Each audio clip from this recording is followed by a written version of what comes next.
Alright, YouTube, back on the bed of the truck again in daylight. So, got some unfortunate news about this lower unit. After doing all the work I did to it previously, I find out that it's actually frozen, seized up. Most likely due to salt water getting in it from that seal being busted. We're gonna try to unseize it. I don't think it's gonna be too bad, quite honestly. I don't think it's gonna be terrible to unseize this. It hasn't been seized that long. But what I'm gonna do, you can see on here, we have a so my phone is a viewfinder, so you have a sort of square drive on the end of there with 4 points. So I'm gonna try to start out by seeing just how stuck we are. Yeah, it's not too bad. Need to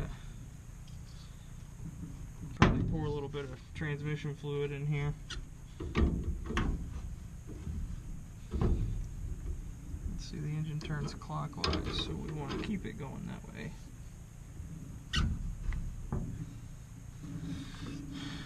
We don't mess up the impeller. There's a little rubber veins in there. Probably don't like flopping around back and forth.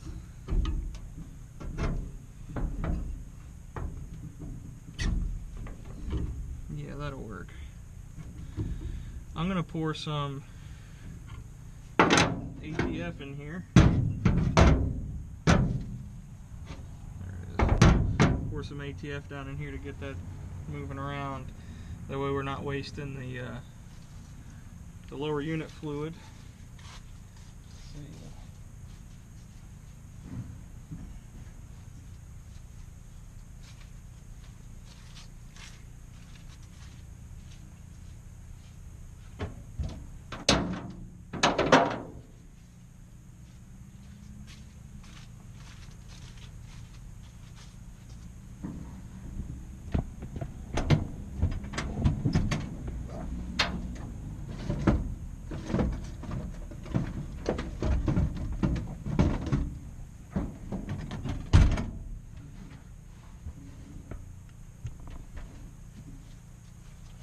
So, the reason you might want to use ATF instead of oil, you're not actually going to run it with the ATF in there, so it being thin as it is not going to affect anything. And the amount of detergents combined with the low viscosity of the transmission fluid helps it get into all those, seems to help it get into all those areas a little quicker. It doesn't have to like ooze in there. It's pretty thin fluid, so that works to our favor in this situation. It's part of the reason why an old machinist penetrating oil is a mix of acetone and ATF. It seems to work pretty good when combined with heat. I've used it breaking free some old bleeder screws on brakes before. It worked alright.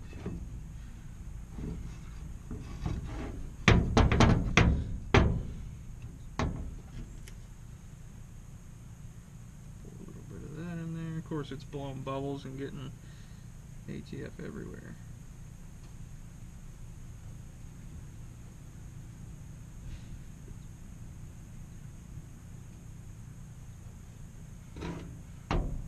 Smells good. Probably the only person who thinks most automotive fluids have a nice smell. Just smells like a sulfury petroleum fluid. Because that's what it is. I believe it has sulfur in it, or it wouldn't smell like that. Friction modifiers or something in there.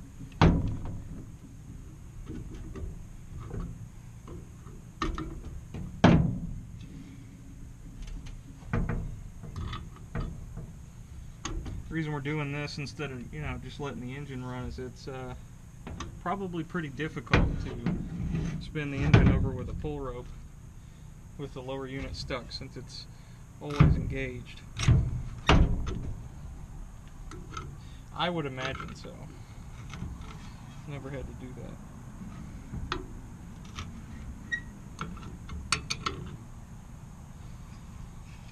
I'm going to do a jump cut. I think you guys get the point. I'm going to jump cut this, and we'll come back after I get it freed up and we go to get ready to install this on the lower unit. We are on the bottom of the outboard. We got some other work to do to that engine too, so we'll be finishing this up and we'll be finishing that up, and hopefully we'll get it running today. Be back in a bit. Alright, so we're back checking out this bottom of this outboard. We're going to install a lower unit. First thing you want to do to make it easier for yourself, you got a shift rod right here that comes out of the bottom, and it's going to connect to the shift rod that's on the lower unit, and you want to have that in a lower position, which in this case is forward. So let me tighten this up, not bouncing around on our little trailer slash stand here.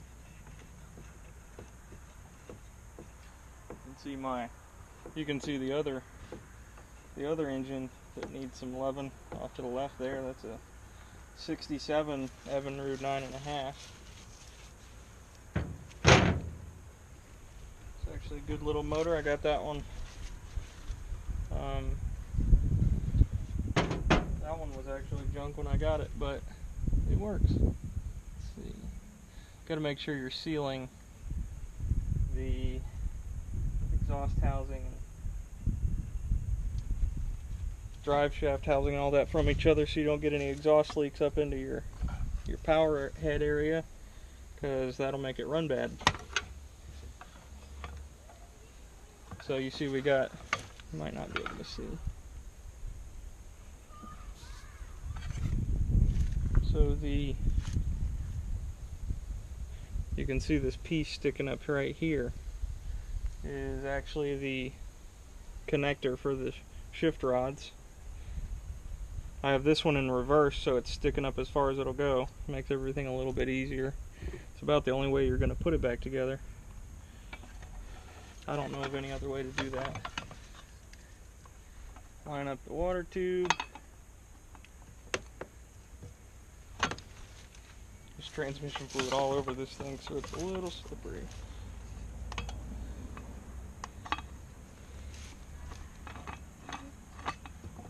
There it goes. So we got that lined up.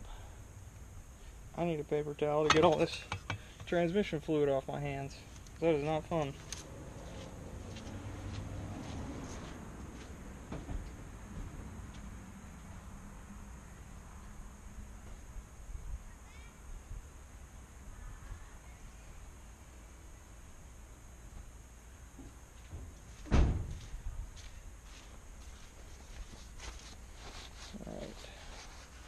Yeah, this thing actually, pretty quickly after shutting off the camera, decided it was going to move freely. Didn't take much work at all. You know, I'm able to turn that drive shaft by hand, and forward, reverse, and of course in neutral. And it's easy to shift between those positions, which is important. You don't want to put a lot of stress on your shift linkage. It's meant to just have the tension of the detent on it and nothing more. You don't want a whole bunch of extra stress on that. You can bend parts and they don't really work good after they're bent.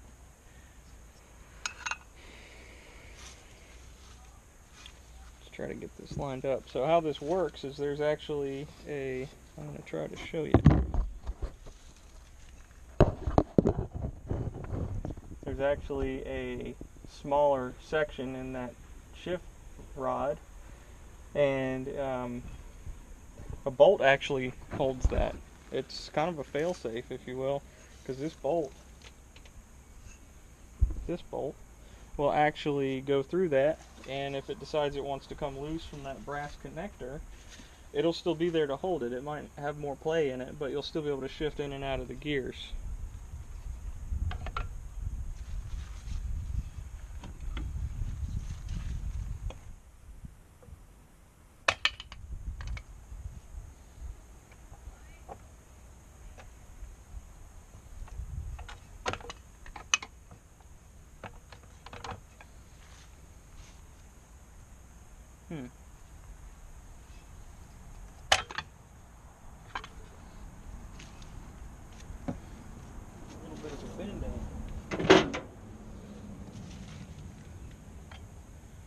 straighten that out.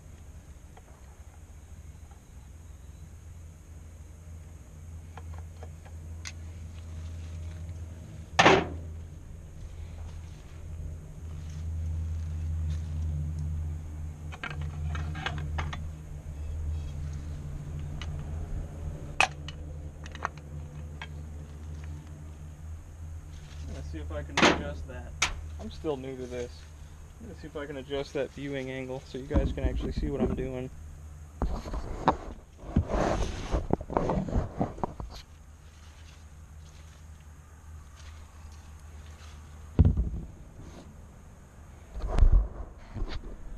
That's a little better.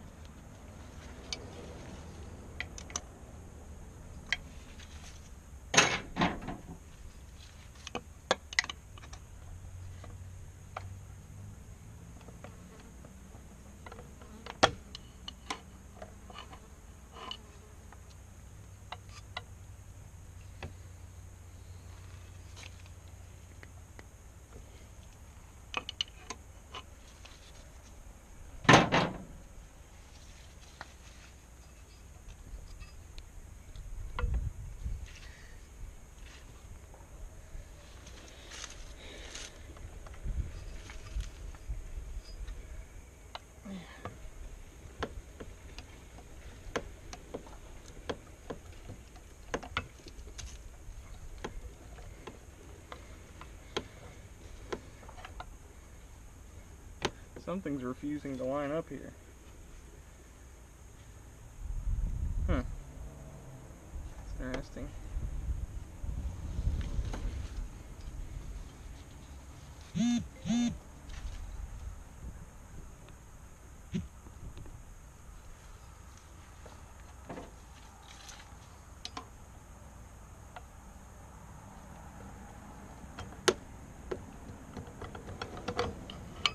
Come on, you're almost there.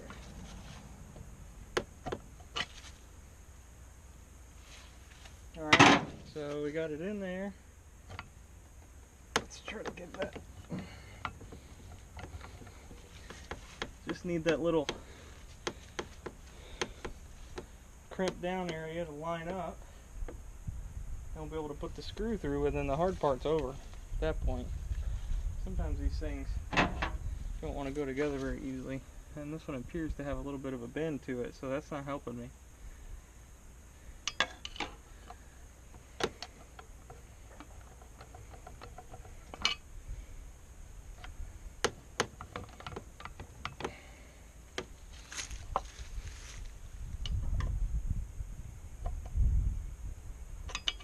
Come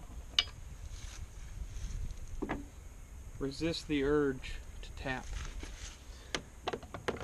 Should go on pretty easily. In my case it's not, because it's clearly bent and isn't moving quite like it's supposed to. Let's see if I can open up this little pinch on this brass connector here, see if I can get it to slide together.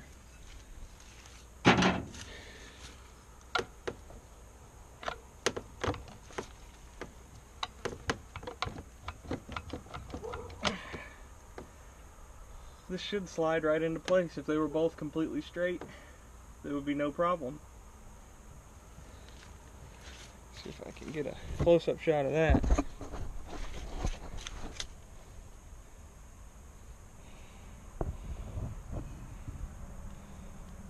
Might be able to tell, but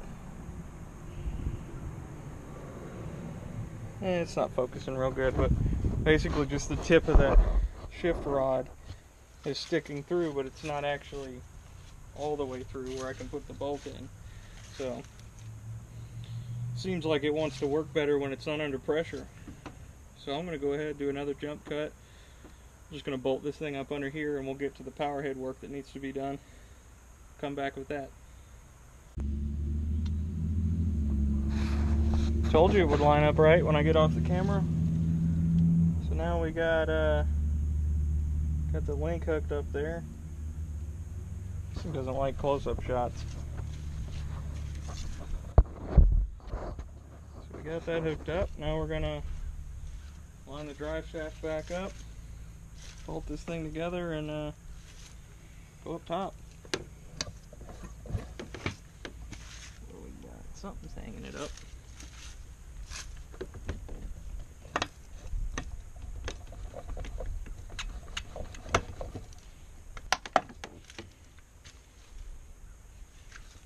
Now there's 6 bolts that hold that to the bottom of the engine. Where did I put them?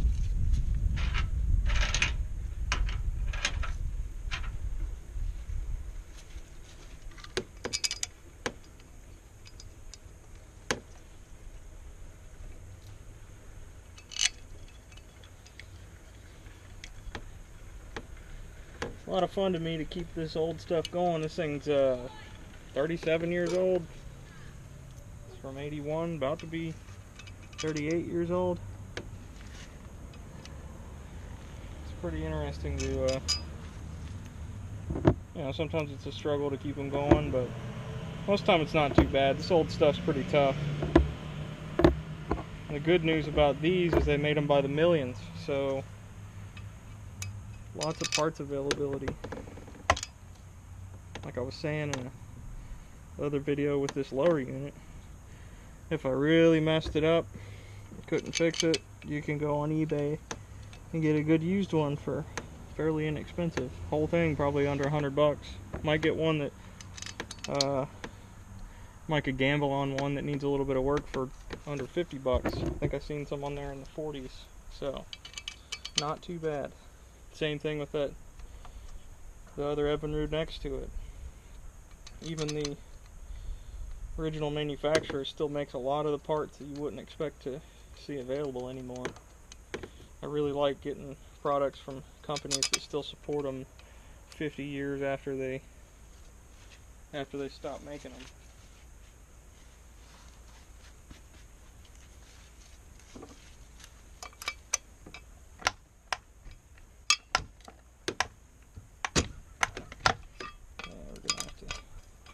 We'll have to drop this down, change the oil in it, since I put that ATF in there.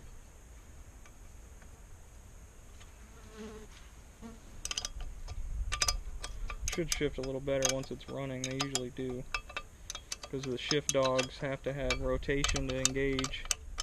And you slam them in and out of gear anyway. You actually burn up the, you actually wear the shift dogs out if you shift easily on these. Might be something interesting for you guys to note. When you're shifting your outboard motor, you slam it into gear. It's good for it.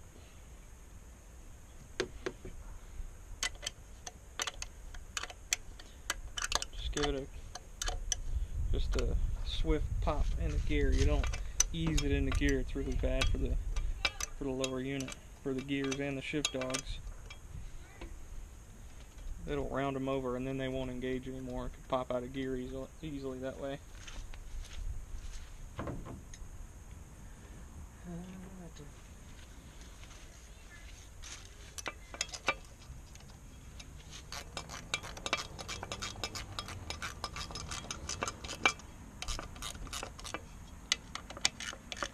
I'm glad to see this thing go back together.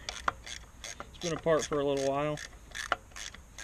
Had little hiccups here and there, and it's not the season to be out boating, so it hasn't been a huge priority, but it's just got to get done. It's been apart for far too long.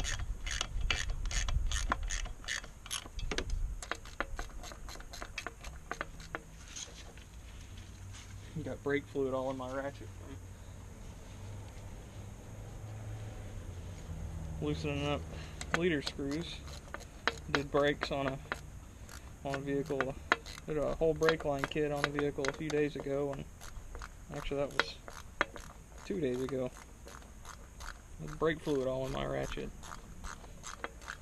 It'll be nice and clean. Good thing there's no plastic parts in it, or it would be ruined.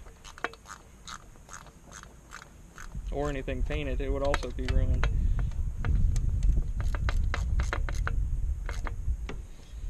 Alright.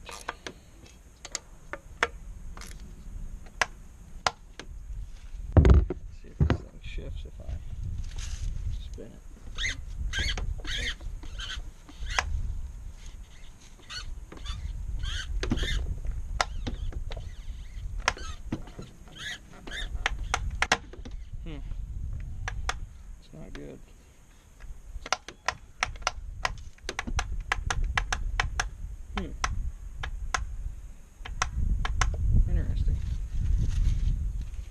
see what happens there. I'm not sure what's going on. It's pretty hard to shift.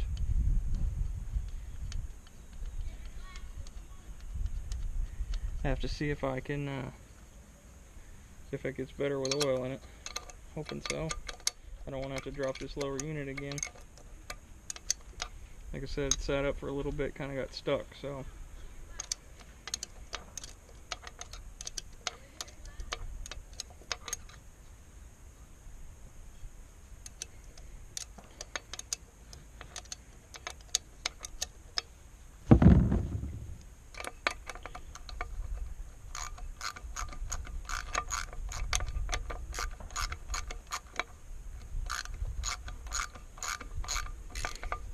Have to get out the ear muffs and the water hose when we go to run this one.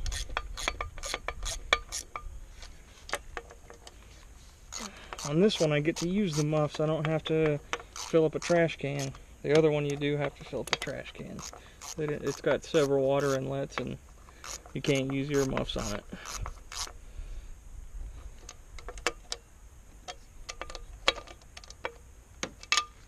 Alright.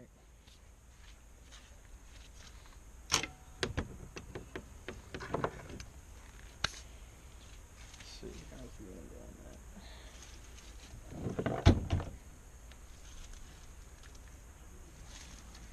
It's not horrible.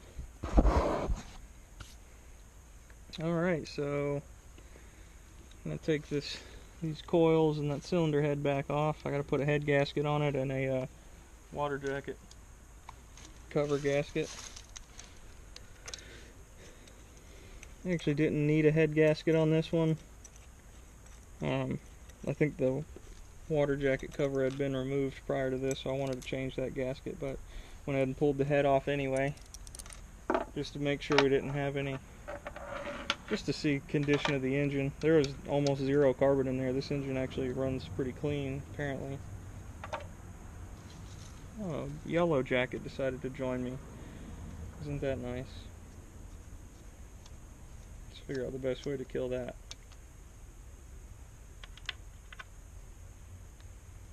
I mean, really, dude. The only place you could have landed is right here. The joys of working outside.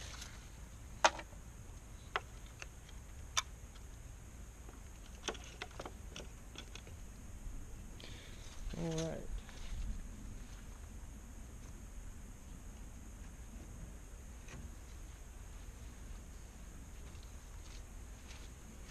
I'm sure someone's going to be screaming out there when they see me not torque this thing down. I'm pretty specific about doing torque on head bolts, but in this case it's really difficult to do because you got two head bolts that are below the surface of this. You might not be able to see, but down there actually a head bolt hole. Wow, this thing does not do very good in this lighting. Shadow, you can't see nothing.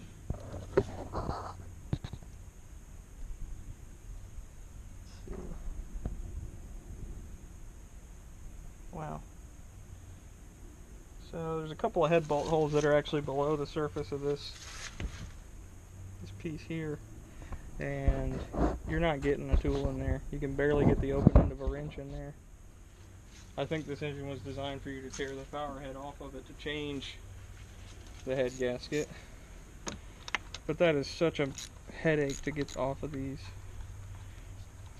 Really, most engines are pretty rough to get the power head off of.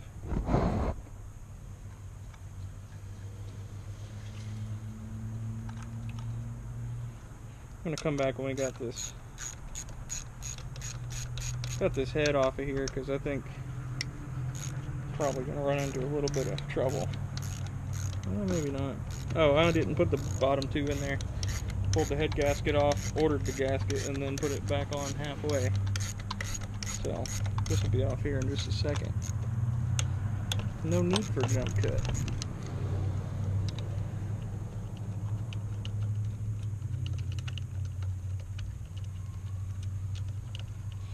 I tell you guys, if you have a shop to work in, you should consider yourself very blessed. Because this is really not fun working out here in the mud. Been having rain the last few days and I'm literally standing in sopping wet mud. But such is life, you gotta do what you gotta do.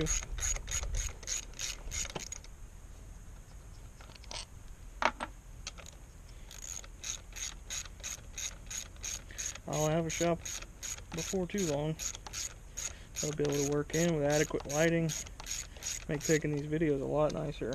The white balance will be good on this camera because it'll be consistent lighting. So that's going to be nice. I'm sure you guys will enjoy that because I know I will. And I'm not even watching these videos like that. Alright.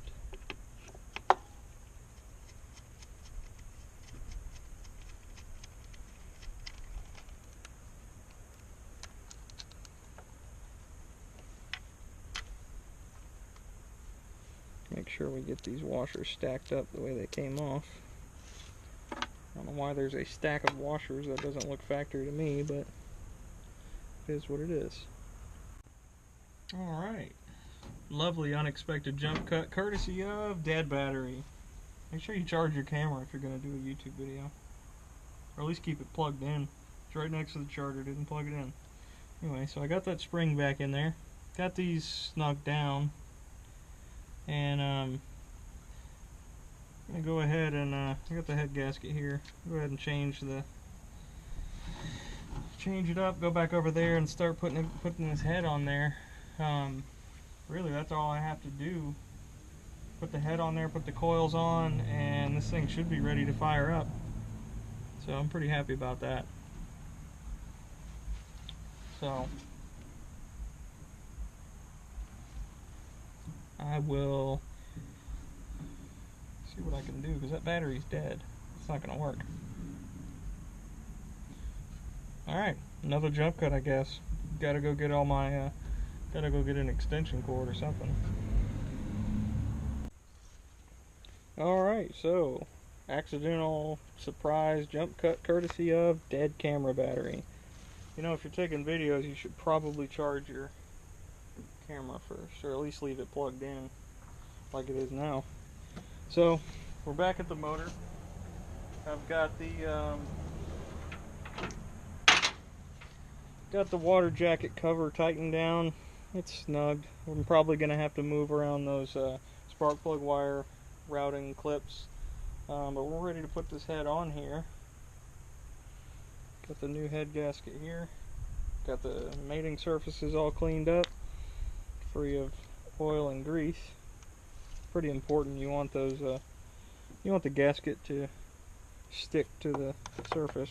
They usually do after they get hot. They kind of glue themselves to the surfaces, which helps with them sealing properly.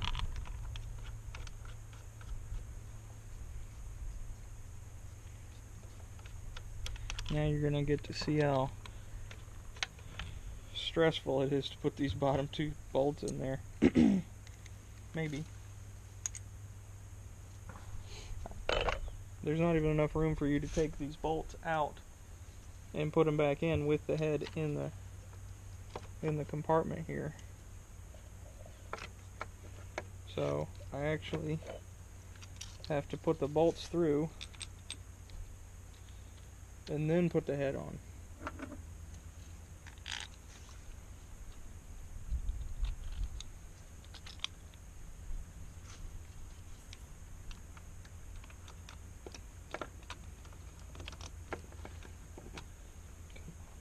Oh, another thing that was really nice about modern oils, not only does it keep the combustion chambers clean and the exhaust ports in this case, but this 37-year-old engine still has crosshatch marks on the cylinder liners from when it was honed originally.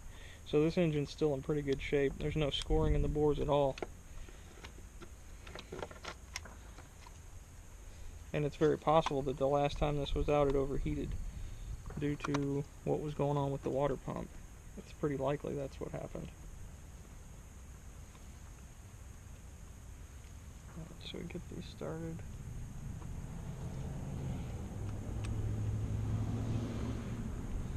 Yeah, you see, I got enough room to put my finger down between the head and the bolt and this engine compartment piece here. So I gotta get them as far in finger tight as I can, and then start with the tools, because you're not getting tools in there easily. It was a pain to get it off of there. Go ahead and start these.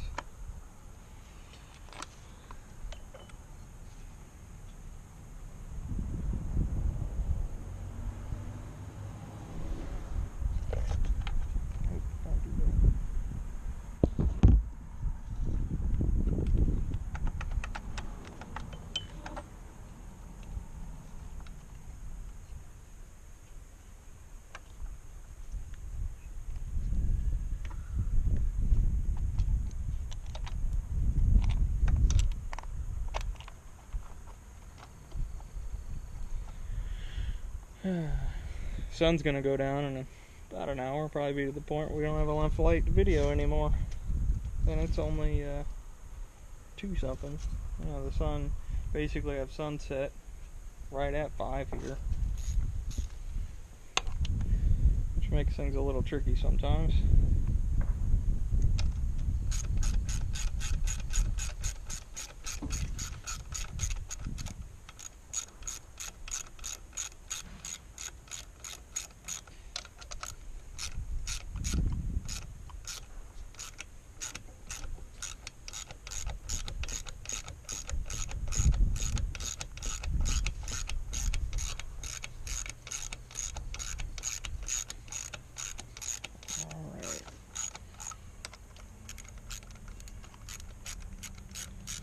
Like somebody's chickens or some kind of animal over there is going nuts.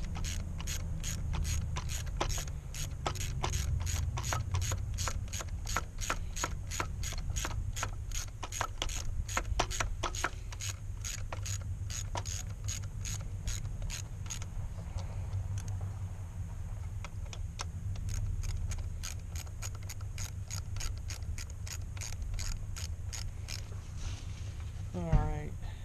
These are some long bolts.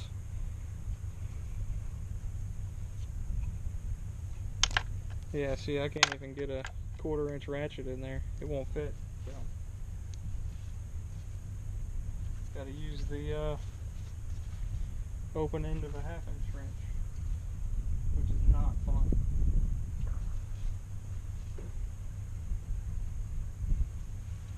Or is the wrench?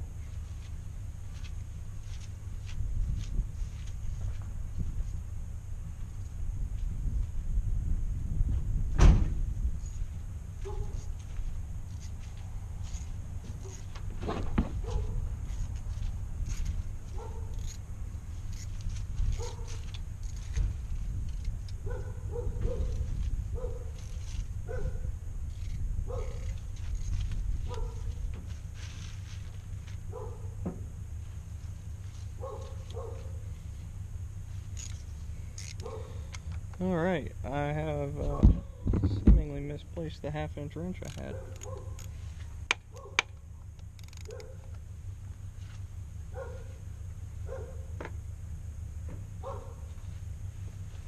It's not in my pocket. Whatever.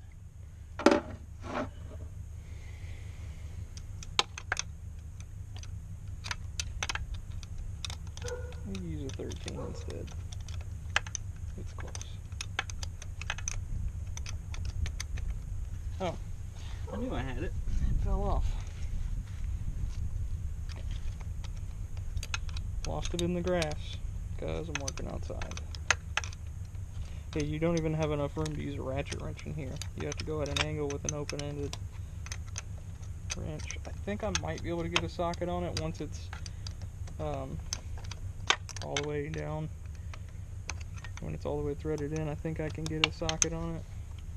Because I had to have gotten this out of here somehow, and I definitely did not use an open-ended wrench for the whole thing. Loosening the torque off of it, there's no way I did it that way.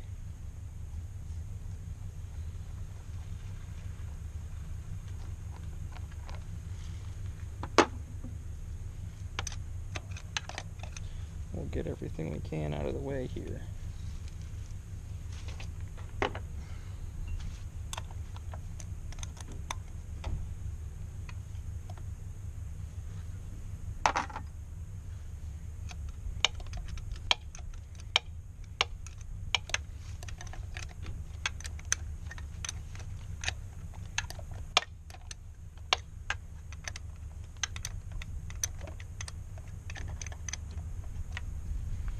It actually looks like there's a lot of room here. Let's see if I can get a good view of that. Kind of looks like there's a lot of room there, but looks are very deceiving. I need a good camera stand. I could give you guys that view angle all the time.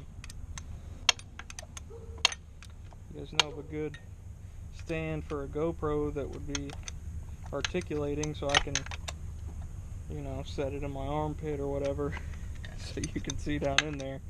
Let me know. Put that in the comments.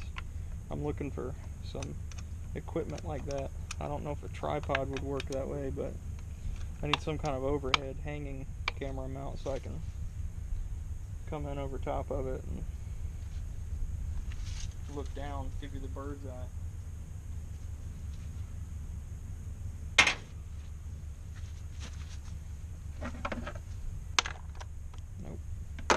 Might just have to use the close. Yeah, I think that's what's going to have to happen here. There's enough room to get the closed end side of the wrench in there for the. We're just going to have to snug it down with that. That sucks.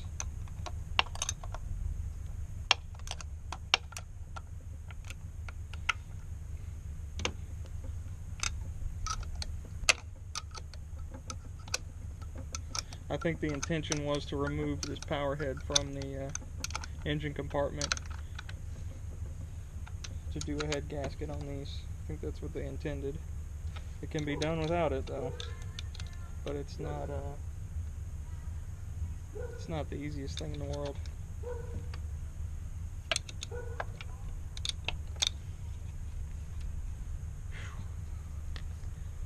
I'm gonna come back after I get done with these, because it's just one more of these bolts that I'm gonna have to fight with, and I'll put the coils on and we'll get some water going out here, get this thing fired up, because this is all I need to do. So come back when we're ready to run it. Alright, so we're back, got it back together, got the muffs on, got the water running, fuel's primed up, see what it does. It's been sitting for a little bit, so you're getting an old start, cold start. I'm going to get in the trailer because the ground is completely soaked.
What's that mean?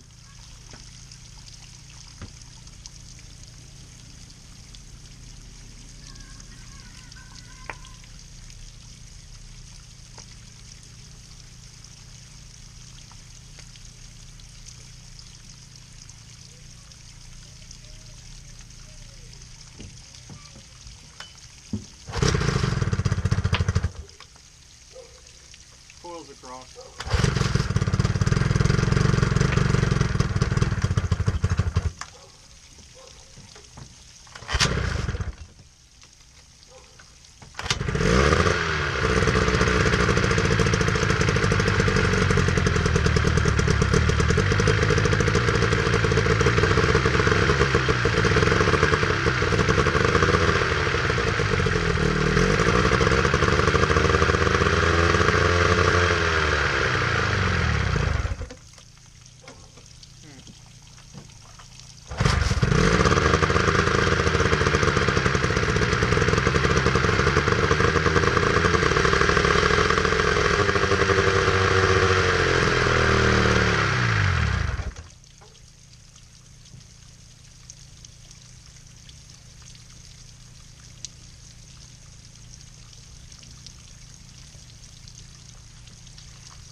stuck in gear, so I'm probably going to have to drop that lower unit. I'm just going to let it run for a while. It's been a minute since it's been running. Well, I guess that'll be it for today. Like, comment, subscribe, and let me know if you find if you know of a good GoPro camera stand that I can use for better viewing angles here. See y'all later.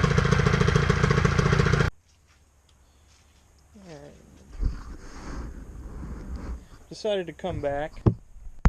I thought I was done with this video, but I got a little, I just wanted to figure out what was up with the shifter on this thing, and I also corrected the issue with the coils being backwards. That was just as simple as swapping the positions, because they don't tell you which position is which. You just have them on there and plug the spark plug wires into whichever one. If it's top, you plug it in top. So it doesn't tell you which one's 1 or 2 based on the wiring, because it triggers them, 180 degrees apart from each other. The CDI box does. So you don't know which one's which, because they're both orange wires, and it doesn't tell you 1 or 2, top or bottom, nothing like that. So maybe there was a tag on those wires once upon a time, but that's not the case anymore. So it's fine. Switch the coils. It's running fine now. I was like, there's got to be something up with that shift rod. It's bent. And yes, it is bent. Another big shock, it's supposed to be bent, but it swivels. And so the connector sits at an angle. Actually, it's this way. So one bends back and the other one comes in and bends forward. The brass connector sits in the middle and comes at an angle. So now we can shift it. I can put it in neutral. So it actually works now. So I'm going to put these bolts back in, and I'm going to run it through the gears. I can actually set the idle up a little bit better, because there's not going to be any load on the engine now, so that's going to be nice. The idle, it can probably idle lower now, because it was kind of weird trying to idle it low with it in gear like that, which is normal. There's a little bit of a load on it. The engine's not supposed to idle that low in gear, so I guess it can. They just don't particularly like that most of the time. Get these bolts in here and go hook the water back up. Yeah, it looks like the water's pumping fine. It sounds like the engine's running okay. I don't see anything leaking out anywhere it's not supposed to. So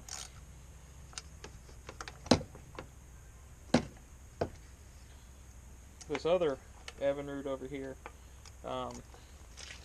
it overheated out on the water because I had it trimmed up too high.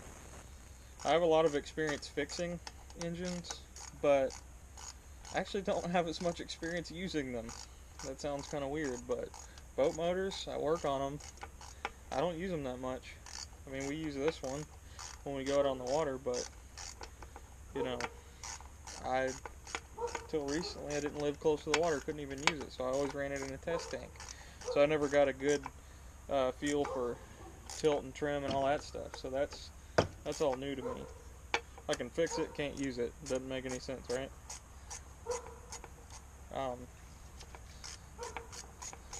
Yeah, so that one, I overheated it because I cavitated the air inlet by having it up too high. And it almost locked up. Matter of fact, it was slowing down pretty quickly as we were trying to come into the dock. We found out we have a rivet leaking on the John boat, and had that motor out, and it did great going out. Didn't have any problems. And I trimmed it up when we came back in, and we were probably a couple 100 feet away from the dock, and I noticed the RPMs were dropping. I noticed it sounded louder than it did before, because I had trimmed it up, and I didn't think about it. I didn't know anything about that at the time. Learned about it since. But I almost cooked the motor because RPMs were dropping, and when I went to put it at an idle, it just stopped. When it cooled off, it started spinning again. I was able to get it running, and we got back in. But that was not a fun experience. So I took the head off, and there was one broken head bolt, and now I have to drill it out, helicoil that hole, and put a new head gasket on it. My boots are sunk in the mud. Alright, we're going to put the water to it, run it again. We should be able to, yeah, it shifts easy, it shifts how it's supposed to. So I'm going to go ahead and set this back up how it was. Yeah, you were looking from trash can vision. So.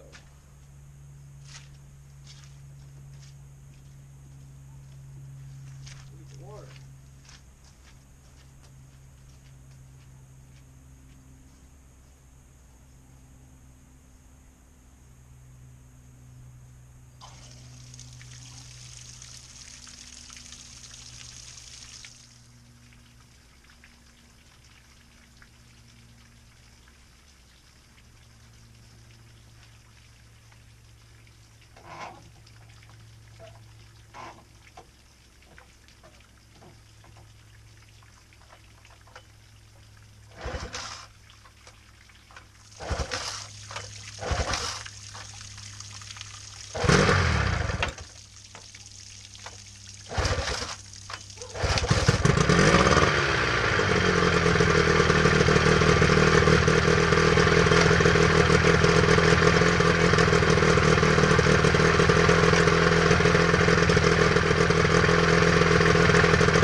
Okay.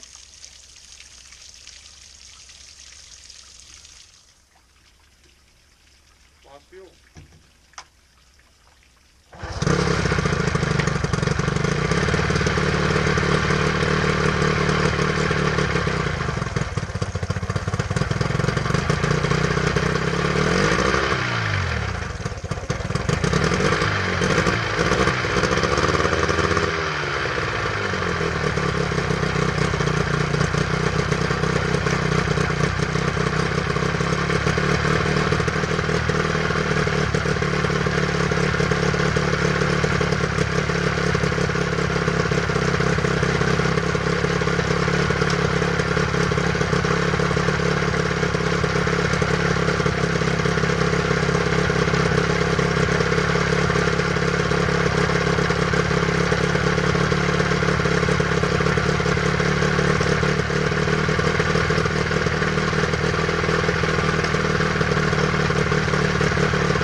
Alright, so as you can see, we got both forward and reverse and neutral working. Shifts easily.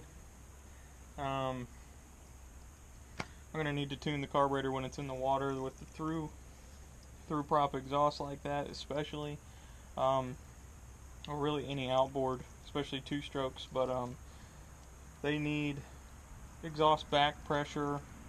That's a myth. You don't need back pressure, but back pressure has a big role in tuning the idle, especially on these. So I have to have it in the water in its intended use environment to be able to tune the carburetor right. It might actually run better in the water too, but yeah, it needs some time on the water, wide open, how they're supposed to run to get nice and hot, and it'll probably run a lot better after some run time in the water, or at least in a tank. I can put it under a load and put it about half throttle in a trash can tank. That way it's it's under some kind of load, actually starts building up some heat, because you need the heat to clean it out and kind of normalize the amount of oil in the crankcase, all that good stuff. So you're not going to get much tuning out of it here, and it's not going to run perfect here, but this is just for flushing. So, but so far so good. It seems like it worked. Seems like it's pumping. I'll know more again with, you have head pressure from your water hose pushing water up through the cooling system on this, but I don't see it leaking, so I assume the pump is working. But I'll know more when it's in a trash can, because then it's actually pumping. So that needs to be done probably next weekend.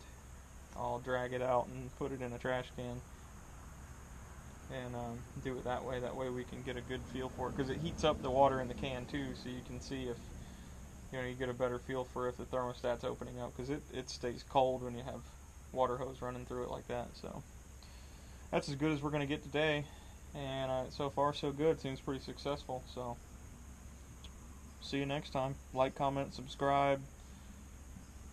Like I said before, have a good GoPro stand where I can have this overhead kind of bird's eye view, like kind of a crane looking thing. Let me know. I can build something like that, but at least if I could see an example of it, it might help too. See y'all next time.